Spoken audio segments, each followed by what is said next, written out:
पिछले वीडियो में हमने आपको एक एक नियम से संबंधित कुछ प्रश्न कराए थे और उन प्रश्नों में हमने देखा दो प्रकार के प्रश्न थे। एक तो मात्रा, मूल्य इत्यादि पर आधारित, दूसरा श्रम और मेहनत या खाद्य सामग्री के खाने पीने निर्माण संबंधी बिंदुओं पर ये प्रश्न थे। और हमने उन प्रश्नों को जो हल किया वो हल हमने आपको कराए थे एक एक नियम के जो दो नियम है, एक चूंकि इसलिए वाला और दूसरा समानुपात वाला। तो हमने एक एक नियम के चूंकि इसलिए वाले तरीके से आपको ये सवाल सोल्व कराए थे, जो थोड़ा लेंदी भी हो सकता है। लेकिन आज हम आपको एक शॉर्ट ट्रिक के रूप में या कोई एक दूसरा एक तरीका बताएंगे जो पहले वाले तरीके से थोड़ा कम समय लेगा। तो मैं आपको बताना चाहूँगा कि आज का जो टॉपिक है वो समानुपात विधि पर आधारित है। इसी विधि को हम आगे बढ़ाते हुए हम देखते हैं, पहला सवाल है कि एक ठेले वाला 36 रुपये में कितनी नारंगियां देगा यदि वह 96 रुपये में 2 दर्जन नारंगियां देता है। प्रश्न देखिए, अब हम इसमें देखते हैं कि 36 रुपये में कितनी नारंगियां देगा। प्रश्न जा रहा है यदि वह 96 रुपये में 2 दर्जन नारंगी दे रहा है, तो हम टेबल तैयार करेंगे। 96 रुपये और 2 दर्जन का मतलब है एक दर्जन में 12 नग होते हैं, तो 2 दर्जन में 24 नग, यानी कि 24 नारंगियां 24 नारंगियां होगी। एक दर्जन बराबर 12 नग। अब हम देखते हैं कि 96 रुपये में वह 24 नारंगियां दे रहा है, तो बताइए 36 रुपये में कितनी नारंगियां देगा। 36 रुपये को हम रुपए के नीचे लिखेंगे, 36 रुपये को लिखें और कितनी नारंगियां, यहाँ प्रश्न पूछा गया है कि कितनी नारंगियां आपको दी जाएंगी। तो अब यहाँ हम क्या करेंगे, यह प्रश्नवाचक जहाँ आ रहा है वहाँ हम x को मान लेंगे। ठीक है, सारणी बिल्कुल वैसे ही जैसे हमने पहले वाले प्रश्नों में, चूंकि इसलिए वाले प्रश्नों में भी बनाई थी, सारणी अभी भी ऐसे ही बनेगी। लेकिन अब इसमें अंतर क्या है, इस तरीके में आपको क्या करना है, दोनों तरफ आप एक एरो लगा देंगे एक ही दिशा में, चाहे आप नीचे की ओर लगाएं चाहे दोनों ऊपर की ओर लगाएं। तो हमने नीचे की ओर ये एरो लगाए हैं। अब इसमें आपको करना क्या है, एरो का मतलब है कि यहाँ से चलेंगे, यहाँ से चलकर यहाँ आएंगे, फिर यहाँ से चलकर यहाँ आएंगे, ऊपर से नीचे की ओर आएंगे। एरो, ये जो तीर का निशान है यही इशारा करता है कि आप इसको संख्याओं को किस प्रकार जमाएंगे। देखिए, आप सबसे पहले लिखेंगे 96 और बीच में हम अनुपात का निशान लगा देंगे, 96 अनुपात, और फिर इसमें देखिए 36, 96 के बाद 36 आता है, 36 आ जाएगा। उसके बाद आप लगाएंगे समानुपात का निशान। समानुपात का निशान इस प्रकार लगेगा, अनुपात को हम 2 बार लिखते हैं, समानुपात लगेगा। अब आप देखिए फिर है 24 और फिर अनुपात आपका आता है x, यानी कि पहले 96 लिखेंगे, फिर 36 लिखेंगे, फिर सचेज का निशान लगाएंगे, फिर 24 लिखेंगे और फिर x लिखेंगे।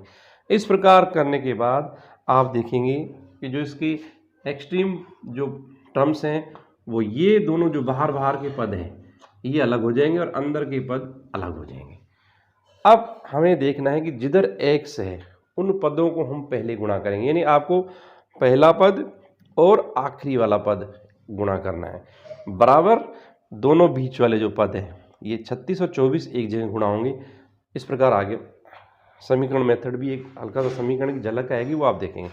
तो इसमें हम x वालों को पहले गुणा करेंगे, 96 multiply x equal to 36 multiply 24, इस तरह कर देंगे। अब 96 x को तो हम यहीं रख देंगे और 96 को हम यहाँ से पक्षांतरण करेंगे, ट्रांसपोजिशन करेंगे।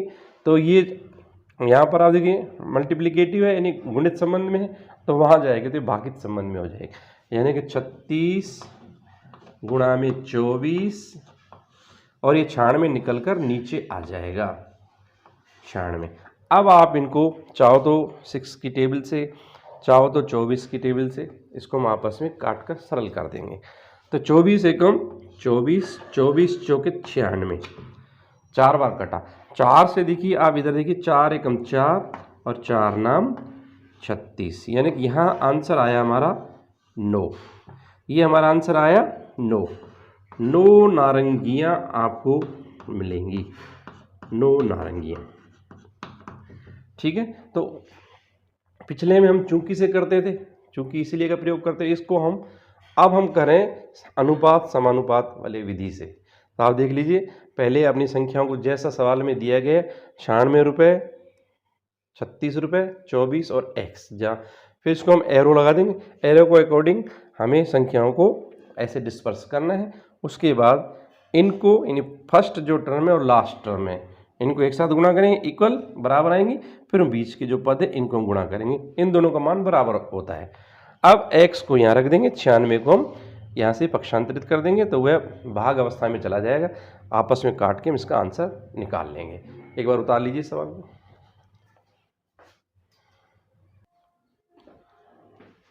अब हम आते हैं दूसरे प्रकृति के सवाल पर।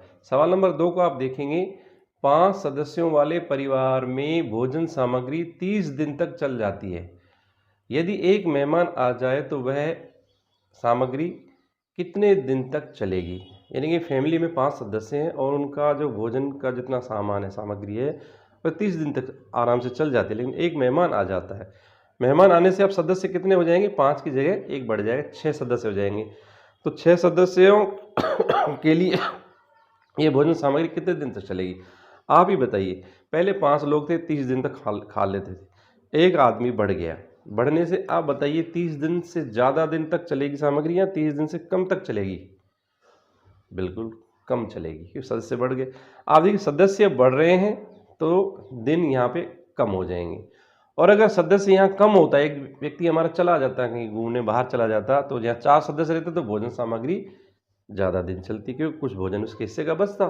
तो यहाँ आप जरूर देखिए, श्रम, मेहनत, भोजन इत्यादि खाने या निर्माण संबंधी इस तरह के जो प्रश्न होते हैं उनमें व्युत्क्रमानुपात लगता है। देखिए इसको हम कैसे करेंगे। 5 सदस्यों वाले परिवार में 30 दिन तक की भोजन सामग्री पर्याप्त है, लेकिन एक सदस्य के बढ़ जाने से तो सदस्य हो गए 6। तो बताओ वह भोजन कितने दिन चलेगा? अब हम लगाते हैं एरो। इसमें देखिए एरो का निशान, एक एरो का निशान जिधर भी लगाएं, चाहे ऊपर लगाएं अथवा नीचे, तो हमने इसको ऊपर से नीचे की ओर लगाया। तो दूसरी तरफ जो एरो लगाएंगे आप व्युत्क्रम में लगाएंगे, उल्टा लगाएंगे, यानी ऊपर की ओर लगाएंगे।